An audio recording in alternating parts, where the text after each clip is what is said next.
Look, it's too late. You've already started a beef with Regina Spektor. The best we can do is just mitigate the damage. I'm sure she can kick my ass. Every episode, we give a band the lyrics to a song they've never heard before, and they have just 1 hour to write and record their own original version. This is Blind Covers. Hi, welcome to Blind Covers. I never know how to start these things. Do you want me to do it? Oh, yeah. Hi, welcome to Blind Covers. I'm Matt. Matt Pryor's here with us. How's it going? Good, man. How are you? Not too bad. So you're a Kansas City native, as am I. What was the Kansas City scene like in the 90s when you were coming up? There was a big scene in like the kind of like bar circuit, and then this thing happened in 93, 94 called the Rumba Box, which was an all-ages club that lasted for just a year. But I was 15 or 16, and I was playing in bands at the time, and I got to then be part of that scene and kind of learn the ins and outs of like running a show, running the door, doing sound. And then I was playing in a band at the time too, so we were booking all of our own shows, but our scene was kind of similar to like what I see with some of the younger bands in Casey and Lawrence now, where it's just kind of like you got to like make your own scene. And so I would always book shows at the VFW hall, and then we would play with a bunch of other random bands until we learned how to book shows, and then we left. Yeah. And did you feel like you had like a chip on your shoulder being from the Midwest? I guess maybe a little bit. Like we would get stupid questions from people on the coast. Like someone in New York asked us if we rode cows to work. And I was like, well, first of all, you don't ride a cow.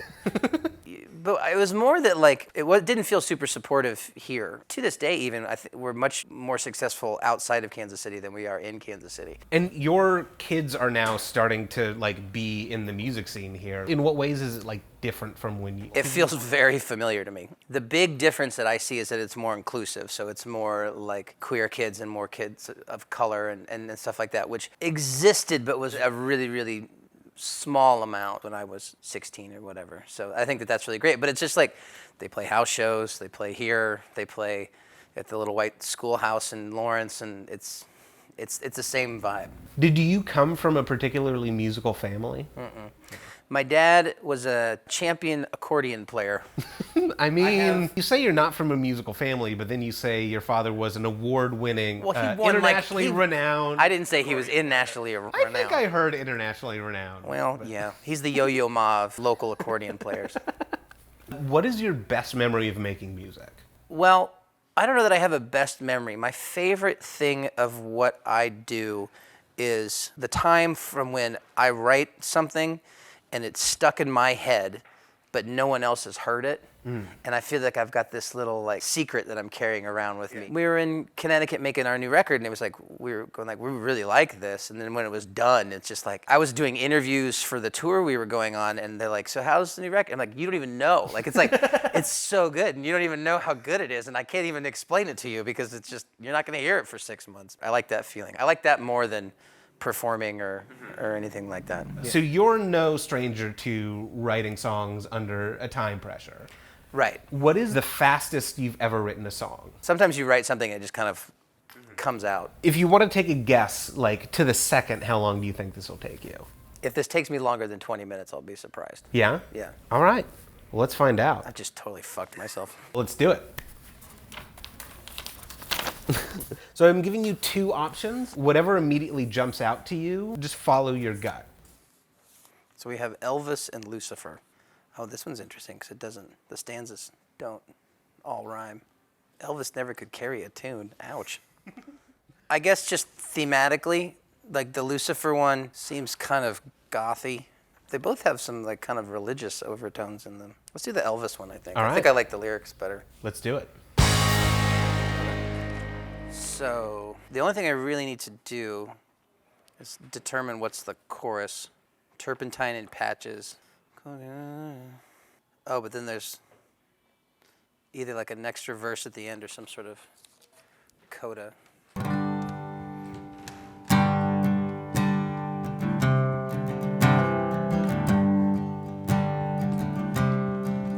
She was lying on the floor, counting stretch marks. I don't like what I was doing there. Should we do something slow or something more upbeat? Let's pick it up a little bit. This is actually when I do that, it's I Remember You by Skid Row.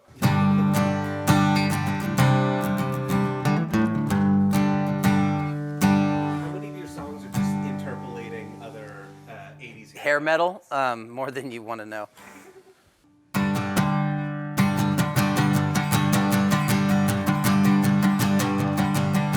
She was lying on the floor, counting stretch marks.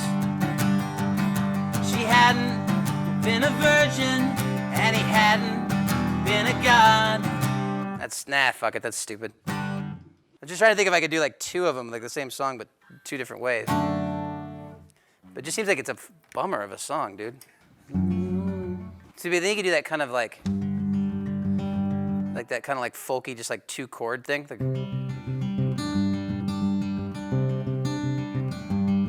she was lying on the floor, counting stretch marks.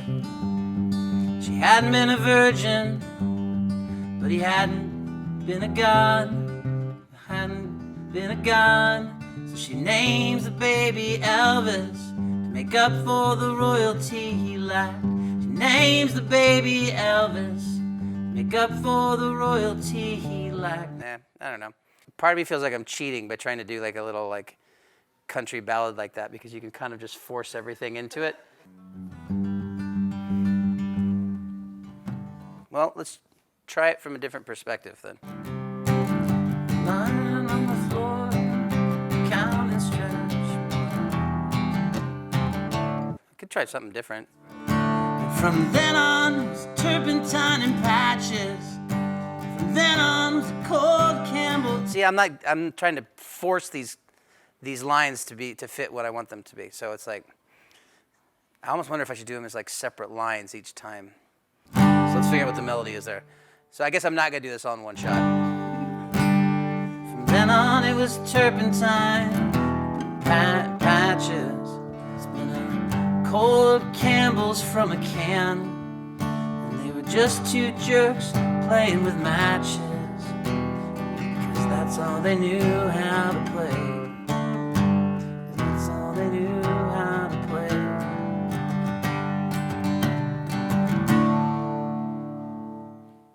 Not bad. I was having a bit of a hard time because some of these like stanzas are kind of long. Like I was expecting them to be a little bit shorter. I feel happy with it for something I did in 10 minutes. Hi, my name's Matt Pryor, and I have to guess that this song is called Turpentine and Patches. And if it's not called Turpentine and Patches, it should be called something really abstract with Turpentine and Patches in parentheses at the end of the song. If I had written this song, it would be called Turpentine and Patches. Or just Turpentine. No, that sounds like a grunge song.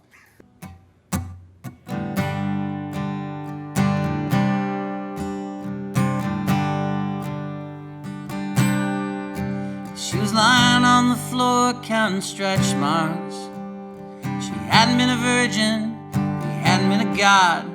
So she names the baby Elvis to make up for the royalty he lacked.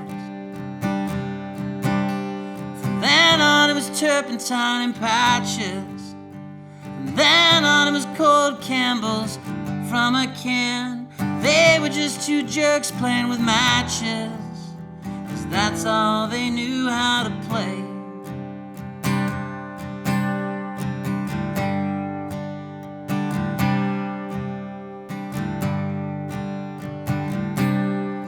It was raining cats and dogs outside her window, and she knew they were destined to become sacred roadkill on the way.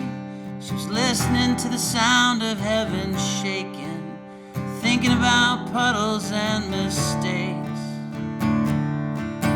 'Cause it's been turpentine and patches.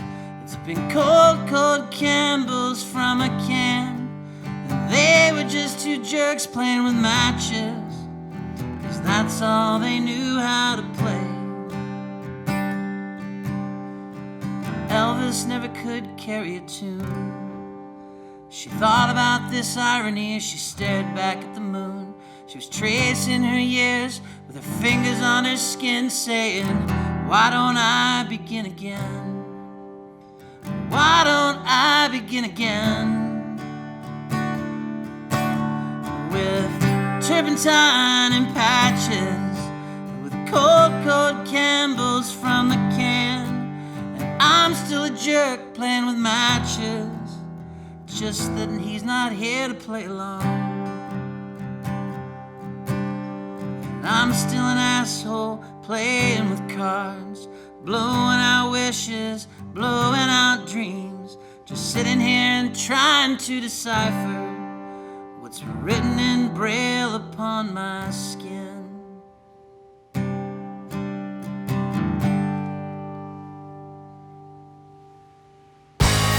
So I think we can officially say you set a blind covers record. I think it was like 15 minutes you got that down in. Yeah, it took me longer than I expected it to, actually. What was it about this song that jumped out to you in originally reading it? I think the content, the other one had a lot of like religious imagery and like was like my Lucifer and stuff, and the Lucifer ones just didn't really speak to me at all. I don't know that I'd ever write something using the my Lucifer. I actually probably would have, if I was gonna like name the devil in a song, I would use like a more obscure biblical reference. You know what I mean? Yeah. Like, which is not. I'm not trying to knock whoever wrote that. Who wrote that one? It's already out there. So the first one I gave you was a Billie Eilish song. Okay. So, are you ready to hear the original? Yeah, I'm a little worried. What are you worried about, Matt? I'm worried that I've just butchered somebody else's really good song. There's no butchering on this, just interpretation. Uh-huh. One man's interpretation is another man's butchering. All right, hit me. All right. Piano ballad. She was lying on the floor and counting. It's kind of like it's not Regina Spektor, I assume, but It is Regina It is Spektor, Regina yeah. Spektor. I don't know this song. I can't do that shit. They're like, ah. She sounds a lot younger too. She does that kind of like her and Ani DeFranco. They do that kind of like they're almost like whispering like a lyric, you know. So I don't think I was too far off, actually. Like, it's kind of in the same. I mean, I can't do all of her like vocal flourishes like that, and also just the piano is like a much more dynamic instrument than a guitar is. The change. I knew it had to be like a singer-songwriter because it's just too much imagery and too much like. It's also like a story song. Okay, so I didn't do any of this like stuff. I didn't mean to make fun of. I can't do it. Look, it's too late. You've already started a beef with Regina Spektor. The best we can do is just mitigate I'm sure the she damage. can kick my ass. I think it's in a similar vein. You definitely didn't do that. What's the song? Is it called Turpentine and Patches? No, so it's called Braille. Braille? Yes. Should have been Turpentine and Patches. You know what I also would never do in a song? I'll be self-deprecating, but I would never just outright call myself an asshole or someone else an asshole. You know what I mean? Like, but it makes more sense that you say that like this is one of her earlier songs. I think her lyrics have definitely like evolved and gotten more like complex over the years. How would you gussy up calling someone an asshole? More like describing what they did or how they made you feel. Maybe it's just I'm being passive aggressive. I'm just like trying to not be so direct. Yeah, that's a good song. Yeah, it is. I wasn't familiar with that one. Well, Matt, thank you so much for coming on the show. Thank you for having me. I don't know how to close these episodes, so I'm just going to give you a very hearty handshake. Thank you very much. It's so manly. You know, you get like someone who's like used to be in the military and they like try to crush your hand. But even worse than that is when you get someone who's just like, How would you rate my handshake? you're like the bowl of porridge that's just right. And from me, the bowl of porridge that's just right, Mitch Thompson. Have a good day. Hey everyone, thanks for watching Blind Covers again. Be sure to like, subscribe, and click the bell icon below. I know it's kind of a cliche, but it helps us a ton, and it only takes a second. Also, thank you to the Rhino in North Kansas City, my favorite venue in America, for hosting us. If you live in Kansas City, go see shows here, because they rule. Also, if you want to suggest songs to get featured on the show, or just download the covers we do each month, consider backing us on Patreon. Your support is the only way we can keep doing the show. We really appreciate it. We will see you next month.